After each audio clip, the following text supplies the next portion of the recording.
Evening. मैं आलोक आप सभी को विस्टा कॉम्पिटेटिव क्लासेज के यूट्यूब चैनल पे स्वागत करता हूं। और आज हम लोग दिसंबर माह का वीकली करंट अफेयर्स देखेंगे, जो पिछले एक सप्ताह का करंट अफेयर्स होगा, जो आपके लिए काफ़ी महत्वपूर्ण है। तो पिछला 2 दिन का डेली करंट अफेयर्स सीरीज नहीं गया था, उसे भी इसी वीकली करंट अफेयर्स क्लास में ऐड कर दिया गया है। इससे आपका लगभग पिछले जो भी सप्ताह में करंट अफेयर्स हुए हैं वो सारे क्वेश्चन को हम लोग इस वीडियो में देख लेंगे। तो आप सभी इसे ध्यान से देखें और सुनें और अपने करंट को बेहतर करें। इसके अलावा आप डेली करंट अफेयर्स को फॉलो करते रहें और वीकली को फॉलो करें, इससे आपको काफ़ी फायदा होगा।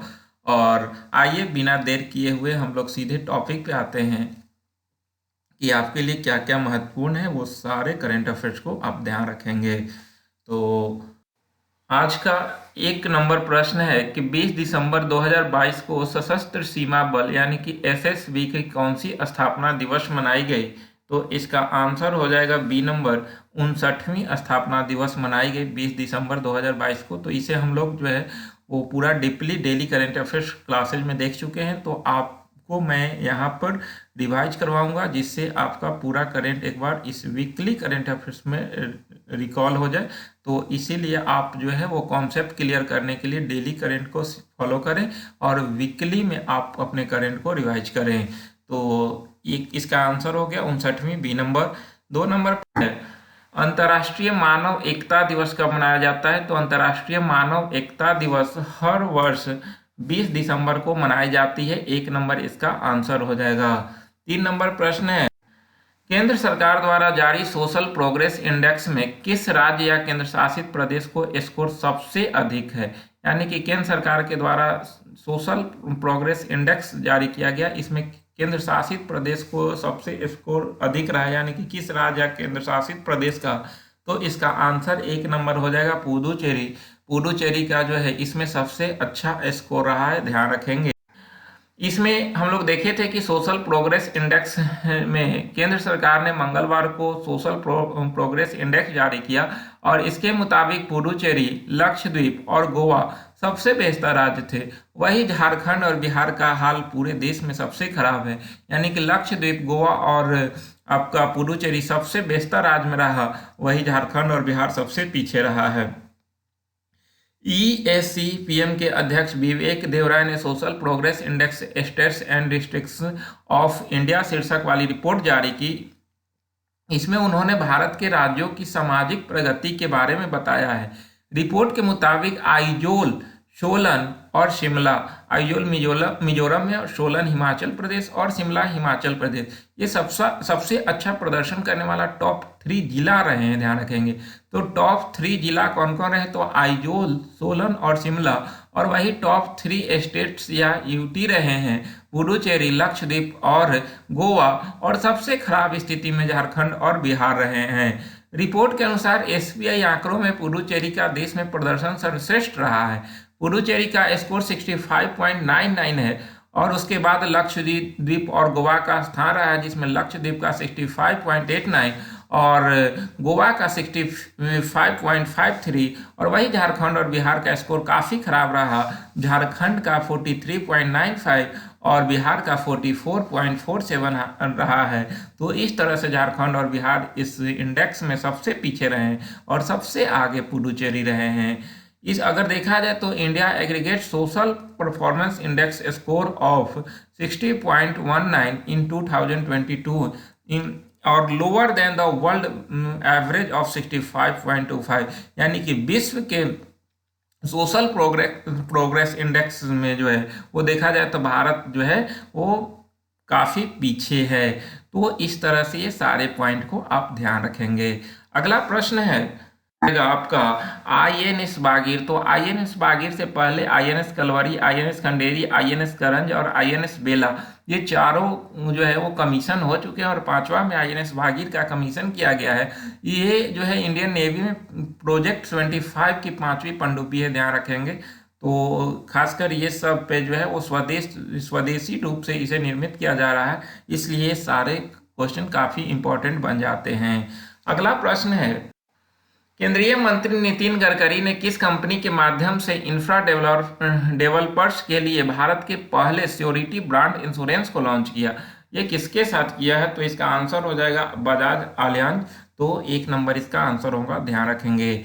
अगला प्रश्न है, करीम बेंजेमा किस देश के फुटबॉलर हैं जिन्होंने अपने 35वें जन्मदिन पर इंटरनेशनल फुटबॉल से संन्यास की घोषणा कर दिया है? तो करीम बेंजेमा का संबंध फुटबॉल से है और ये आपका फ्रांस के हैं, ध्यान रखिएगा। फ्रांस के फुटबॉलर हैं, इन्होंने 35वें जन्म दिवस पर इंटरनेशनल फुटबॉल से संन्यास की घोषणा किया है, ध्यान रखना है।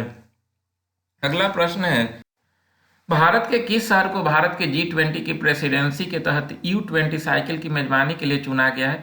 तो G20 की मेजबानी 2023 में भारत कर रहा है। 1 दिसंबर 2022 को भारत आधिकारिक रूप से G20 की अध्यक्षता को संभाली है और इसी में G20 की प्रेसिडेंसी के तहत U20 साइकिल की मेजबानी जो है वो अहमदाबाद में किया जाएगा, ध्यान रखेंगे, 2023 में। तो ध्यान रखना है ये सारे पॉइंट को। G20 की मेजबानी इस बार भारत को दिया गया है और लगभग भारत के 50 अधिक शहरों में 200 लगभग बैठकें होगी पूरे 1 वर्ष में। तो G20 की अध्यक्षता भारत को मिली है, भारत के लिए काफ़ी गौरव की बात है, ध्यान रखना है। अगला प्रश्न है, किस राज्य सरकार हाल ही में फ्रेंड्स ऑफ लाइब्रेरी कार्यक्रम शुरू किया है? तो फ्रेंड्स ऑफ लाइब्रेरी कार्यक्रम किस राज्य सरकार के द्वारा शुरू किया गया? तो इसका आंसर हो जाएगा 1 नंबर तमिलनाडु। तमिलनाडु के द्वारा फ्रेंड्स ऑफ लाइब्रेरी कार्यक्रम शुरू किया गया है, ध्यान रखना है। अगला प्रश्न है, national animal resource facility for biomedical research का उद्घाटन केंद्रीय स्वास्थ्य मंत्री मनसुख मंडाविया द्वारा किस शहर में किया गया? तो किस शहर में स्वास्थ्य मंत्री मनसुख मंडाविया के द्वारा national animal resource facility for biomedical research का उद्घाटन किया गया? तो इसका आंसर हो जाएगा 1 नंबर हैदराबाद में, ध्यान रखना है। अभी देश के वर्तमान में केंद्रीय स्वास्थ्य मंत्री मनसुख मंडाविया हैं और इन्हीं के द्वारा इसे जो है उद्घाटन किया गया है हैदराबाद में। अगला प्रश्न है, अंतर्राष्ट्रीय प्रवासी दिवस कब मनाया जाता है? तो हर वर्ष इंटरनेशनल माइग्रेंट्स डे मनाया जाता है, कब? तो इसका आंसर हो जाएगा 1 नंबर 18 दिसंबर को, यानी कि 18 दिसंबर को हर वर्ष अंतर्राष्ट्रीय प्रवासी दिवस मनाया जाता है, ध्यान रखना है। अगला प्रश्न है, हाल ही में मिसेज वर्ल्ड का खिताब किसने जीता? तो मिसेज वर्ल्ड भारत के लिए काफ़ी गौरव की बात है कि मिसेज वर्ल्ड का खिताब भारत 21 साल बाद जो है वो भारतीय विजेता बनी है, तो ध्यान रखेंगे। इसका आंसर हो जाएगा बी नंबर सरगम कौशल। सरगम कौशल मिसेज वर्ल्ड का खिताब 2022 जीती और 2001 के बाद ये भारत विजेता बनी है, इसमें ध्यान रखिएगा।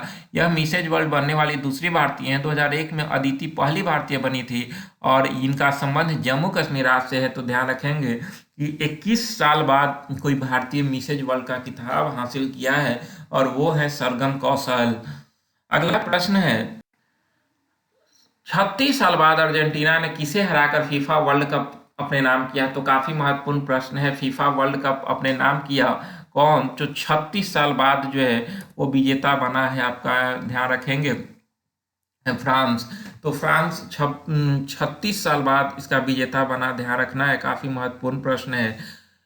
इसका आयोजन दोहा में हुआ। Golden bird award Lionel Messi Argentina जीता।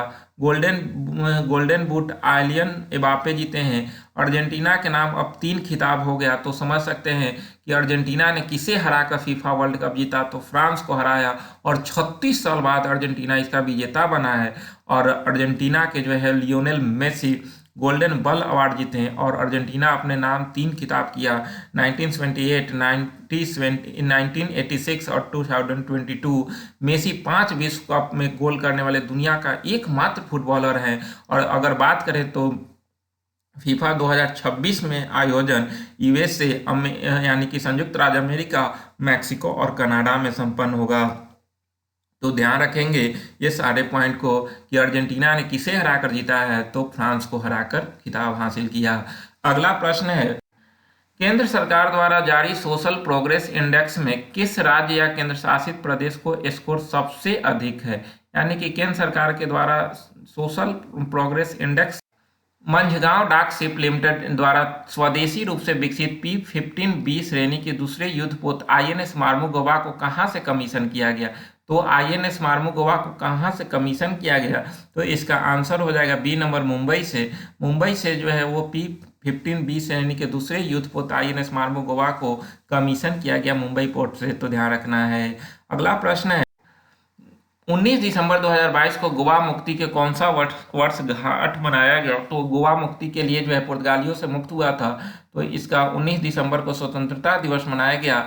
तो 61वीं मुक्ति दिवस मनाया है, ध्यान रखिएगा गोवा। तो गोवा पर पुर्तगालियों का राज जो है काफ़ी समय तक रहा और ये अपनी 61वीं मुक्ति स्थापना दिवस मनाया है, क्योंकि 1961 में गोवा पुर्तगालियों से मुक्त हुआ था। गोवा पहला यूरोपियन था जिसने भारत आया था और अंतिम यूरोपियन था जिसने भारत से गया था, तो वही आपका पुर्तगाली थे। और सबसे पहले पुर्तगाली में देखा जाए तो वास्को डी गामा 1498 में भारत आया था और जमोरिन के दरबार में आया था, हेनरी द मैनिगेटर के दूत बनकर आया था। और इस तरह से भारत से जब वो गया था तो गोल मिर्च लेकर गया था, काली मिर्च लेकर गया था और उसे वहाँ पर 60 गुना फायदा हुआ था। इसी लोभ की वजह से भारत से व्यापार कंपनी की स्थापना किया और पुर्तगाली अपना पहला व्यापारी कोठी कोचीन में 1503 ईस्वी में खोला था।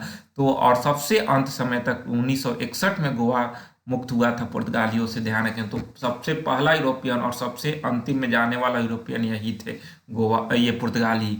अगला प्रश्न है, भारतीय मूल के लियो वराडकर कहाँ के दूसरी बार प्रधानमंत्री बने हैं? तो ध्यान रखेंगे ये अभी हाल ही में आयरलैंड के प्रधानमंत्री बने हैं लियो वराडकर, तो ये दूसरी बार वहाँ के प्रधानमंत्री बने हैं, ध्यान रखना है, जो कि भारतीय मूल के हैं। अगला है, भारत के कौन सा राज्य स्वयं को क्लाइमेट चेंज मिशन शुरू करने वाला पहला राज्य बन गया? तो स्वयं का क्लाइमेट चेंज मिशन शुरू करने वाला भारत का पहला राज्य बना है, ध्यान रखेंगे, तमिलनाडु। तमिलनाडु के स्टालिन सरकार के द्वारा इसकी घोषणा किया गया है। अगला प्रश्न है, national animal resource facility for biomedical research का उद्घाटन केंद्रीय स्वास्थ्य मंत्री मनसुख मंडाविया द्वारा किस शहर में किया गया? तो इसका आंसर हो जाएगा 1 नंबर हैदराबाद में।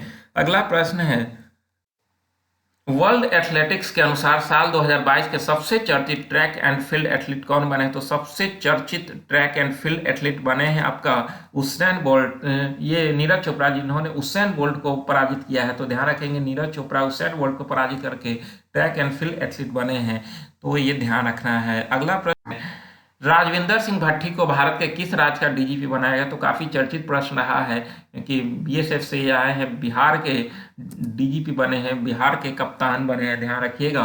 बिहार के डीजीपी राजविंदर सिंह भट्टी, आरएस भट्टी बने, तो काफ़ी चर्चा का विषय है, पॉइंट को ध्यान रखेंगे। अगला प्रश्न है, राष्ट्रीय गणित दिवस कब मनाया गया? तो महान गणितज्ञ श्रीनिवास रामानुजन की जयंती पर हर वर्ष राष्ट्रीय गणित दिवस कब मनाया जाता है? तो 22 दिसंबर को मनाया जाता है, ध्यान रखिएगा। तो 22 दिसंबर को राष्ट्रीय गणित दिवस हर वर्ष मनाई जाती है। अगला प्रश्न है, भारतीय नौसेना द्वारा लॉन्च किए गए anti submarine warfare shallow watercraft project के पहले जहाज का क्या नाम है? तो पहले जहाज का नाम है आईएनएस अर्नाला। आईएनएस अर्नाला नाम है, ध्यान रखिएगा, जो भारतीय नौसेना द्वारा लॉन्च किया गया है। अगला प्रश्न है, आवास और शहरी मामलों के मंत्रालय ने डिजिटल इंडिया अवार्ड्स 2022 में कौन सा पुरस्कार जीता है? तो कौन सा पुरस्कार जीता? तो यह पुरस्कार जीता है, ध्यान रखिएगा, प्लेटिनम आइकॉन। प्लेटिनम आइकॉन आवास और शहरी मामलों के मंत्रालय ने डिजिटल इंडिया अवार्ड 2022 में पुरस्कार जीता है, तो ध्यान रखिएगा आपका ये प्लेटिनम आइकॉन। अगला प्रश्न है, वर्ल्ड एथलेटिक्स के अनुसार साल 2022 के सबसे चर्चित ट्रैक एंड फील्ड एथलीट कौन बने? तो सबसे चर्चित ट्रैक एंड फील्ड एथलीट बने हैं आपका उसेन बोल्ट। ये ज्योति आदित्य राव सिंधिया ने देश के पहले ग्रीन स्टील ब्रांड को लॉन्च किया, इसका नाम क्या है? तो ज्योति आदित्य राव सिंधिया भी देश के उड्डयन मंत्री हैं और इन्हीं के द्वारा पहले ग्रीन स्टील ब्रांड को लॉन्च किया गया है, तो ये इसका नाम क्या रखा गया है? तो ध्यान रखेंगे कल्याणी श्रेष्ठा। कल्याणी श्रेष्ठा इसका नाम रखा गया है। अगला प्रश्न है, किस देश ने शांति सैनिकों के खिलाफ अपराधों के लिए जवाबदेही को बढ़ावा देने के लिए ग्रुप ऑफ फ्रेंड्स लॉन्च किया है? तो ग्रुप ऑफ फ्रेंड्स लॉन्च किया है कौन? तो इसका आंसर हो जाएगा भारत। भारत शांति सैनिकों के खिलाफ अपराधों के लिए जवाबदेही को बढ़ावा देने के लिए ग्रुप ऑफ फ्रेंड्स लॉन्च किया गया है, ध्यान रखेंगे। अगला प्रश्न है, किस संस्था ने कोयला 2022 विश्लेषण और 2025 तक का पूर्वानुमान शीर्षक से रिपोर्ट जारी किया है? तो किस संस्था ने? तो ऐसा करने वाला संस्था जो है वो आपका इंटरनेशनल एनर्जी एजेंसी है, ध्यान रखिएगा। इंटरनेशनल एनर्जी एजेंसी IEA के द्वारा शीर्षक रिपोर्ट तैयार किया गया है, ध्यान रखना है। अगला प्रश्न, किस देश ने इंडियन पावर मार्केट से बिजली की आपूर्ति के लिए PTC इंडिया के साथ साझेदारी किया है? तो PTC इंडिया के साथ साझेदारी कौन किया है? तो इसका आंसर भूटान हो जाएगा। भूटान ब्रिटिश इंडिया के साथ साझेदारी किया बिजली की आपूर्ति के लिए, ध्यान रखना है, तो भूटान। अगला प्रश्न है, इंडियन एनर्जी एक्सचेंज द्वारा समर्थित इंडियन गैस एक्सचेंज ने बेंचमार्क नेचुरल गैस की प्राइस को दर्शाने वाला भारत का पहला इंडेक्स जारी किया है। तो इसका आंसर हो जाएगा GIXI। तो GIXI के द्वारा ऐसा किया गया है, ध्यान रखना है आपको। अगला प्रश्न है, किस एथलीट को राज्यसभा में उपाध्यक्ष पैनल के लिए नामित किया गया है? तो किस एथलीट को राज्यसभा में उपाध्यक्ष पैनल के लिए नामित किया गया है? तो उड़नपरी पीटी उषा को राष्ट्रपति के द्वारा राज्यसभा में मनोनीत किया गया था और ये मनोनीत सदस्य और इन्हें उपाध्यक्ष पैनल के लिए नामित किया गया है, तो ध्यान रखेंगे। तो आपको पता है, क्योंकि हम लोग पॉलिटी के स्पेशल सीरीज में देखे हैं कि राष्ट्रपति के द्वारा राज्यसभा में 12 सदस्यों को मनोनीत किया जाता है, तो उसी 12 में से एक सदस्य पीटी उषा को खेल के क्षेत्र से नामित किया गया है। और सबसे बड़ी बात है कि राज्यसभा के तो सदस्य बने ही, इन्हें उपाध्यक्ष पैनल के लिए नामित किया गया है, क्योंकि जब आपका राज्यसभा में सभापति नहीं होते हैं तो उपसभापति जिन्हें उपाध्यक्ष कहा जाता है, वो सभा की कार्यवाही को संचालित करते हैं, तो इसलिए उपाध्यक्ष पैनल के लिए पीटी उषा को नामित किया गया है, ध्यान रखेंगे। अगला प्रश्न है, चर्चा में रहा कोरोना के ओमिक्रॉन के सब वेरिएंट कौन है? तो काफी फिर से जो है वो कोविड का लहर देखने के लिए आ रहे हैं और इसी में जो है जो कोरोना के ओमिक्रॉन के जो सब वेरिएंट है, जो कि चीन के वुहान में काफी अपना आक्रामक रवैया अपनाए हुए है, तो ये अभी फिर से जो है काफी चर्चा में आ गया है आपका कोरोना वायरस। तो ये कोरोना वायरस के जो सब वेरिएंट है उसका नाम क्या है? तो इसका नाम है, ध्यान रखेंगे, BF.7। BF.7 है और इसका नाम, वैज्ञानिक नाम BA.5.2.1.7 इसका सब वेरिएंट नेम है, ध्यान रखेंगे। तो कोरोना के ओमिक्रॉन के सब वेरिएंट का नाम क्या है? तो BF.7 है, ध्यान रखना है। अगला प्रश्न है, नई दिल्ली इंटरनेशनल आर्बिट्रेशन सेंटर के नए अध्यक्ष के रूप में किसे नियुक्त किया गया? तो आर्बिट्रेशन सेंटर के रूप में किसे अध्यक्ष नियुक्त किया गया? तो इसका आंसर हो जाएगा जस्टिस हेमंत गुप्ता। जस्टिस हेमंत गुप्ता जो थे वो सुप्रीम कोर्ट के जस्टिस थे और जस्टिस के बाद ये आपका दिल्ली इंटरनेशनल आर्बिट्रेशन सेंटर के नए अध्यक्ष के रूप में ये चुने गए हैं, नामित किए गए हैं, ध्यान रखना है। अगला प्रश्न है, किसने हाल ही में भारत का पहला गैस प्राइस इंडेक्स लॉन्च किया? तो गैस प्राइस इंडेक्स किसके द्वारा लॉन्च किया गया? तो इसका आंसर हो जाएगा आपका सी नंबर, IGX के द्वारा इंडियन गैस एक्सचेंज जो है वो भारत का पहला गैस पाइप इंडेक्स लॉन्च किया है। तो ध्यान रखेंगे, गैस पाइप इंडेक्स जो कि भारत का पहला है, किसके द्वारा लॉन्च किया गया? तो इंडियन गैस एक्सचेंज के द्वारा, IGX के द्वारा लॉन्च किया गया है, ध्यान रखना है। अगला प्रश्न है, राष्ट्रीय किसान दिवस कब मनाया जाता है? तो हर वर्ष चौधरी चरण सिंह के जयंती के उपलक्ष्य में 23 दिसंबर को राष्ट्रीय किसान दिवस मनाया जाता है, ध्यान रखेंगे। तो राष्ट्रीय किसान दिवस हर वर्ष 23 दिसंबर को मनाई जाती है। अगला प्रश्न है, हाल ही में किस राज्य ने पर्यटन क्षेत्र को उद्योग का दर्जा दिया? तो कौन सा राज्य ने पर्यटन क्षेत्र को उद्योग का दर्जा दे दिया? तो काफी महत्वपूर्ण प्रश्न है। पर्यटन को उद्योग क्षेत्र का दर्जा दिया गया है किसके द्वारा? तो असम सरकार के द्वारा। असम सरकार ने पर्यटन के क्षेत्र को उद्योग का दर्जा दिया, क्योंकि इससे जो है पर्यटन के मार्फत से राज्य की इनकम में काफी बढ़ोतरी होती है और इसलिए इसे उद्योग का दर्जा दिया गया है, ध्यान रखेंगे। अगला प्रश्न है, भारत सरकार ने हाल ही में नेजल कोविड वैक्सीन इनकोवैक के रूप में किस कंपनी को वैक्सीन को मंजूरी दिया है? तो इनकोवैक जो है वो एक नेजल कोविड वैक्सीन है और इसे भारत सरकार ने तत्काल मंजूरी दिया है। तो इस वैक्सीन को मंजूरी दी है, किस कंपनी की वैक्सीन है? तो ध्यान रखेंगे, पीछे भी ये प्रश्न हम लोग कर चुके हैं, भारत बायोटेक के द्वारा इस वैक्सीन को विकसित किया गया, ध्यान रखेंगे। अगला प्रश्न है, किस भारतीय रेसलर को United world wrestling rising star of the year award के लिए नामित किया गया है?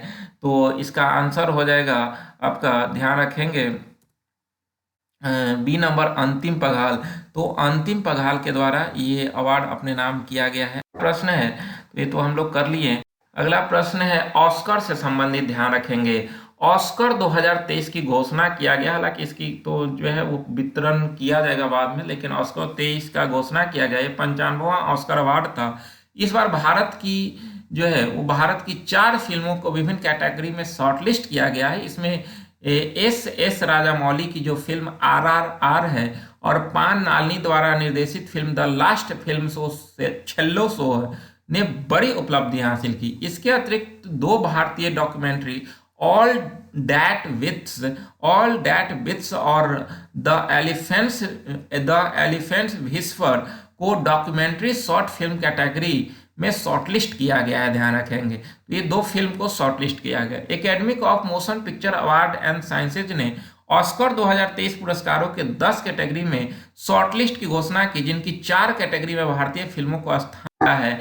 तो ये 4 जो है वो कैटेगरी में स्थान मिला है। द लास्ट फिल्म शो है छेल्लो शो, जिसके डायरेक्टर पान नालिन है और इन्हें जो है शॉर्टलिस्ट कैटेगरी में बेस्ट इंटरनेशनल फीचर फिल्म के लिए इन्हें जो है शॉर्टलिस्ट किया गया है। वही RRR मूवी में जो सॉन्ग नातू नातू के लिए है, ये SS राजामौली के डायरेक्टर हैं। बेस्ट ओरिजिनल सॉन्ग कैटेगरी के लिए इसे चुना गया, ध्यान रखेंगे। अगला है ऑल दैट ब्रिज जो है वो सोनक सेन इसके डायरेक्टर हैं और डॉक्यूमेंट्री फीचर फिल्म कैटेगरी के लिए इसे शॉर्टलिस्ट किया गया है। वही द एलिफेंट्स विस्पर में कार्तिक गोंजाल्विस आपका डायरेक्टर हैं और ये आपका शॉर्टलिस्ट किया गया है डॉक्यूमेंट्री शॉर्ट फिल्म कैटेगरी के लिए। तो इस तरह से भारत की 4 फिल्मों को यहाँ पे स्थान दिया गया है। तो ये चारों ध्यान रखना है आपको, शॉर्टलिस्ट किया गया है। इसका वितरण 2023 में किया जाएगा, लेकिन अभी अवार्ड के घोषणा के लिए कुछ मूवी को या फिर कुछ फिल्म को शॉर्टलिस्ट किया गया है, ध्यान रखना है। अगला पॉइंट है कि 95वें अकादमी पुरस्कार के नामांकन की घोषणा, यानी कि 95वें ऑस्कर अवार्ड की घोषणा 24 जनवरी को की जाएगी और इस ऑस्कर समारोह 12 मार्च को लॉस एंजिल्स के डॉल्बी थिएटर में आयोजित किया जाएगा। यानी कि वितरण 12 मार्च 2023 को किया जाएगा, लेकिन इसकी घोषणा 24 जनवरी 2023 को कर दी जाएगी। तो इस तरह से ध्यान रखेंगे। आज के हम लोग का पूरे महत्वपूर्ण प्रश्न थे और सारे प्रश्नों को हम लोग किया, तो आप सभी इसे जो है वो ध्यान से देखेंगे, 2-4 बार देखिए, इससे आपका पूरा वीकली क्लियर होगा। जब भी फुर्सत मिले तो पीछे के वीकली करेंट अफेयर्स को देखें, इससे आपको कभी भी एग्जाम में बैठेंगे तो वीकली करंट देखने से फायदा होगा कि कभी क्वेश्चन छूटेंगे नहीं। तो डेली से आप जो है वो करते रहें 10 मिनट और वीकली पे आके एक बार रिवाइज करें, इससे आपका पूरा करंट क्लियर हो जाएगा और आप परीक्षा में बेहतर कर सकते हैं। तो आप सभी करें और क्लास को शेयर करते रहें, जितना हो सके क्लास को शेयर करें। तो आज यहीं तक मिलेंगे नेक्स्ट वीडियो में। आप सभी को बहुत बहुत धन्यवाद।